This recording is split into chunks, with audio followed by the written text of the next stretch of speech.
Happy talking, happy talk. Talk about things you like to do. If you don't have a dream, how you have a dream? Well, hello. The sun's shining and it's Friday.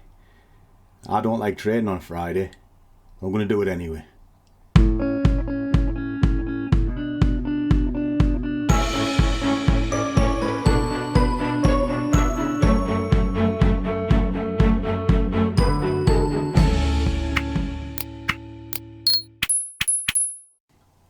And a warm welcome to one and all. And for those of you who not seen me before, my name is Langers and I am the coffee obsessed Scruffy trader. And why is that?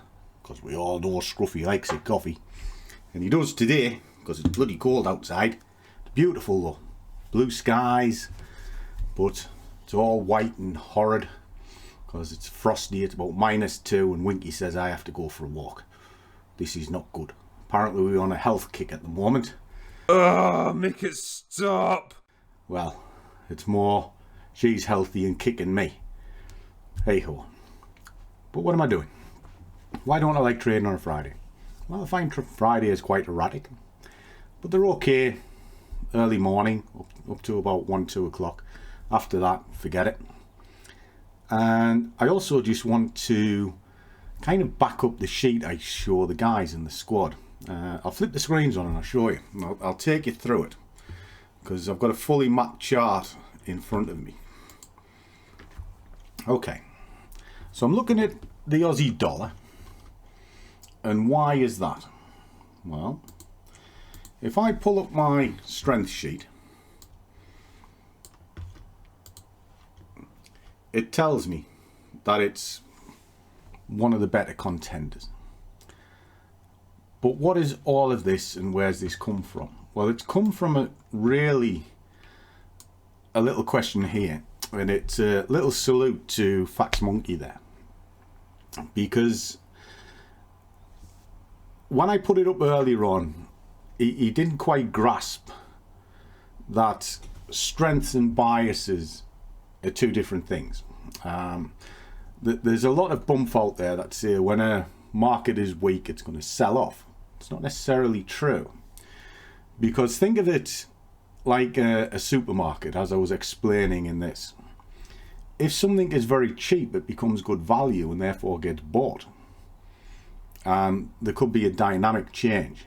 Okay, so what the sheet is doing for me, and I'll take you through it, is picking out movement, and then I have another set of criteria that tells me the bias, and the bias is kind of, once I've got it, I'll just be looking for that, because when you're day trading, you can be market neutral. They always say go with the greater trend. Look at your daily, look at your weekly, look at your monthly, all that sort of stuff. The thing is, they have deep pullbacks in them, so there are trends within trends, and you've got to be careful with that. Okay, so when you're day trading, it's market neutral. Doesn't matter what the main trend is, because there's enough movement within the bounces to give you your pips. And if you're only looking for 10-15 pips, which is all you need in a day trade, anything above that, you're sort of stretching it out a little bit. You can get caught on the wrong side of it. Okay, so if you haven't seen this before, it's our Discord. The guys chat amongst themselves all day. We do have sort of the merriment, which is normally me taking the mickey out of people. Rags and riches, where pat each other on the back, lift each other up when we're wrong. But then we go into the swing trades, whatever it is you're looking at. Day trades, where we'll pull up the charts, we'll have a look at it, answer questions, etc. Down into commodities. If you're into the prop trading, we follow this. There are my sort of 3 last statements, if you like. So there's one there, past, another one, past, and another one, past. Why do I put that up? It's just to put my money where my mouth is and have a third party verify what I'm doing. Okay, and if you look at them, they're all 80 to 90%, you know, because that's my current hit rate. And then it comes through, I put a strength up every single day for them. All of the Scruffy squad get to see this. But what I also do is this, where I'll put the bias up, and I'll put it up before I start doing the trade, so they'll see what trade I'm looking at. They'll know what direction I'm going in. I put road maps on as to what I'm doing, sort of like here, where it's fully mapped out, and we talk through it. And this is kind of backing that up, if you like. And then the meat and bones of the Discord is this lot. Okay, there's plenty of live streams. We are building up the foundation so you can make your own course, because I don't sell courses, it's all in here. The trades that I take, breakdowns, if they ask me to break something down, I will break it fully from a clean chart to fully mapped and how to trade it. And then there's my thoughts, then how to make the strategies yourself. My personal favorite is GoldenEye. You have the river, the push. I'm currently doing Morning Star, so you can have one trade before work. How to get out of trouble, which is Scruffy Madness, because that's the key thing. Just because you've entered a trade doesn't make you see you're right. It's how you manage the trade thereafter, and then so forth and so forth. So there's lots of stuff, and obviously I'm there every day. So what's all this got to do with the price of bread, I hear you say? Well, it's for me to short this.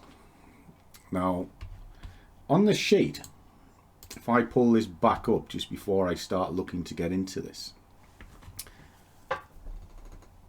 they were talking weakness and strength. Now, if you look at this sheet, and this is how I kind of read it, it's telling me that the Aussie is strong, or the strongest, and the US is the weakest. All that's doing is telling me they're going to move today. That's it. It's not telling me direction, it's just movement. Then I want to see what kind of movement is going on. So the US and the Aussie are at the bottom side of change of strength, but the Aussie has lost a lot of ground, and the US has lost not so much ground. Okay. So what's the change of play with that pair from yesterday to today, or the last time frame to today? Well, it's telling me it's losing whatever inertia it had. All right, so whatever direction it was going in, it is losing a bit of ground on that. Right, so what I do after that is I then work out the biases. Now, I do have a big engine on this side that works that out. Right, and I put a lot of numbers in across multiple time frames, across a few days, gives me the averages, blah, blah, blah, and it spits out a calculation, and then I can go to the chart, I can analyze the chart and make a decision, and it's telling me to sell it. All right, so that's kind of what I'm looking at here, and sure enough, there's the sell coming in. It's just breached. I'm a little bit late to the party, but we're about ready to put some orders in. So if I come onto this side where I have everything in play as to what I anticipate, I can see it's pushing down. So what I'm going to do is I'm going to put an order underneath it to run down and one above it. Okay, it's a little bit, like I say, I'm a little bit late. I should have entered up here in this block, but the overall basis is here down to here. So I've got plenty of room to get there. So I'll drop this onto a 5 minutes so you can see it. I'm going to drop an order in now. It's not often I do this, but I'm just going to go straight to market with that, and I'm going to place another one above it. Okay, just for it to come back on itself and pull the target back in. Okay, just like so. What I'm trying to do is essentially build up a position.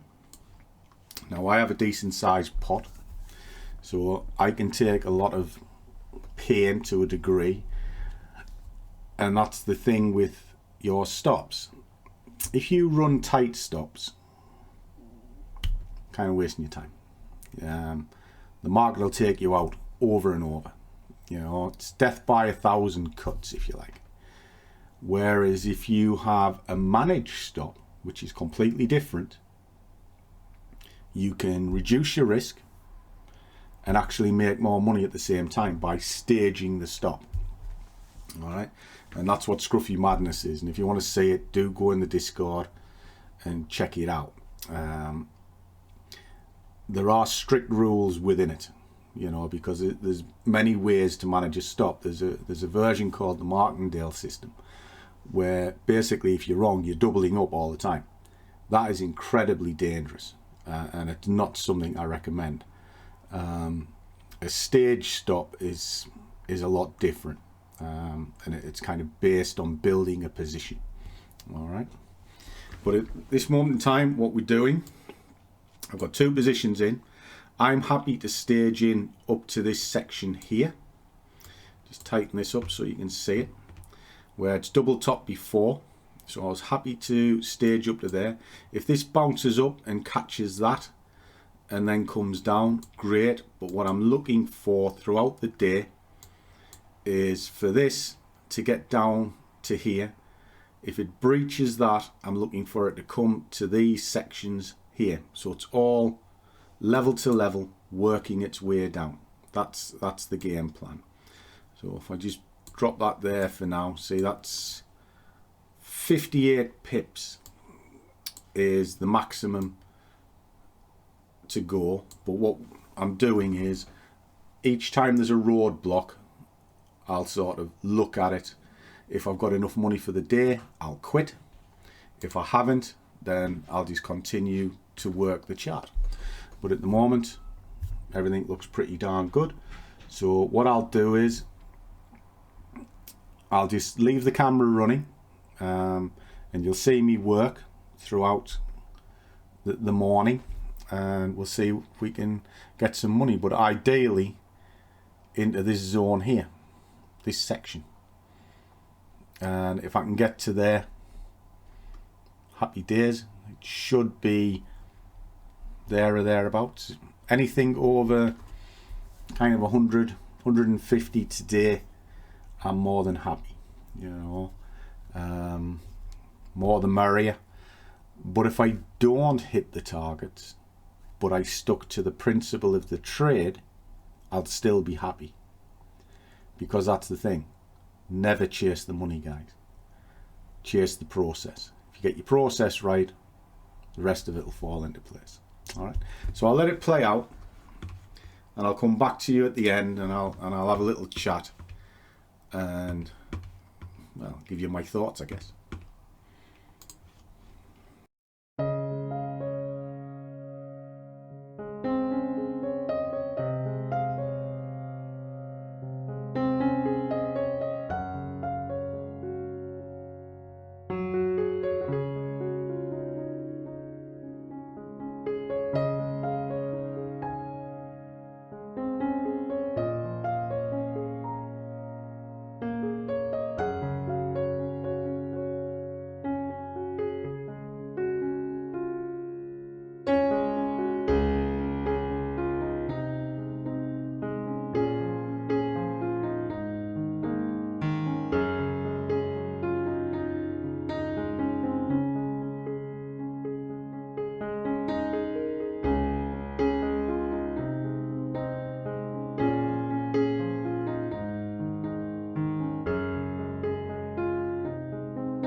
Okay guys, been stopped out. But the principle of the trade was bang on to what I thought. However, because it ran away from me, I didn't get as much into it as I wanted. But one of the tricks of trading is you stick to your plan and you never chase the market. Now, okay, I've only got 40 quid out of it, but it moved safely 26 pips. That's the point of this exercise. The sheet that you saw at the beginning identified the market, and that's what strengths do. It identifies a market. Then another calculation identified the direction. Now it didn't matter what the direction was because I'd mapped the chart as well, which is level to level, you know, and you've seen me do it 101 times. Now this one's fully mapped out. A lot of the time you just see me put just a couple of levels in. And well, the price ran away from me, as we can see. This is just a 5-minute chart. I wanted to enter on these blue lines. I was a little bit late to the party and I thought it might have come back up, tagged it and gone back in, and if it did push up, it could have pushed up here. Well, it didn't, kept on trucking. Came to another level, thought, well, it might push back up, but it didn't. It just kept on going, and I wasn't going to chase it. And why wasn't I going to chase it? Because it was primed, ready. It could have just gone the other way, and that's not really something you want, because if you go out to the hourly, this thing has been rocking up. This might have been a reprieve, that could have been a flag formation, and up it went. However, the strengths and the various things that I look at told me it was coming down, and sure enough, that is a lovely drop, sell off, and it's probably going to stall around this point, might even push all the way down to here, which marries into the tops of that, which is fine. You know, don't worry.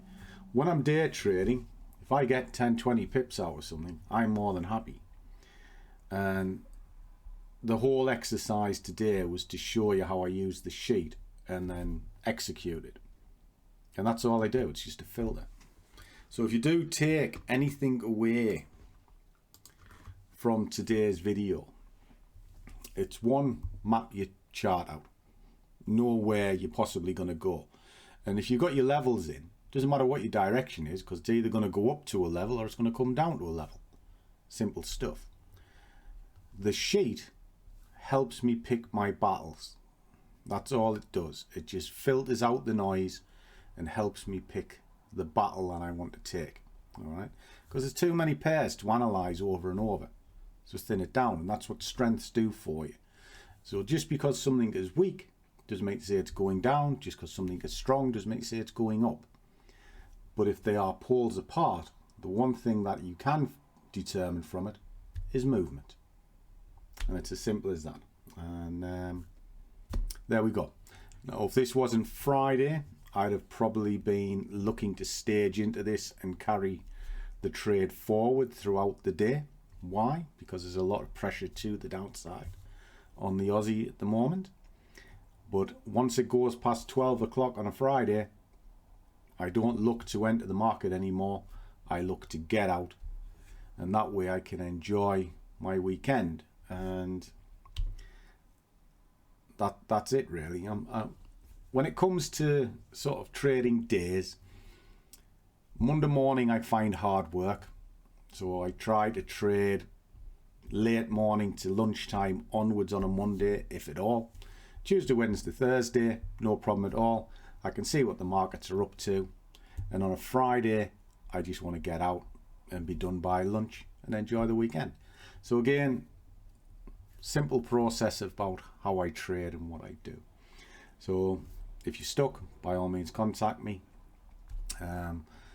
My contact details, etc., are down in the description below, as is the Discord group and sort of free Telegram if you want to use that as well. And also there's a couple of links for brokers. So there's 500 to 1 leverage at this moment in time on BlackBull.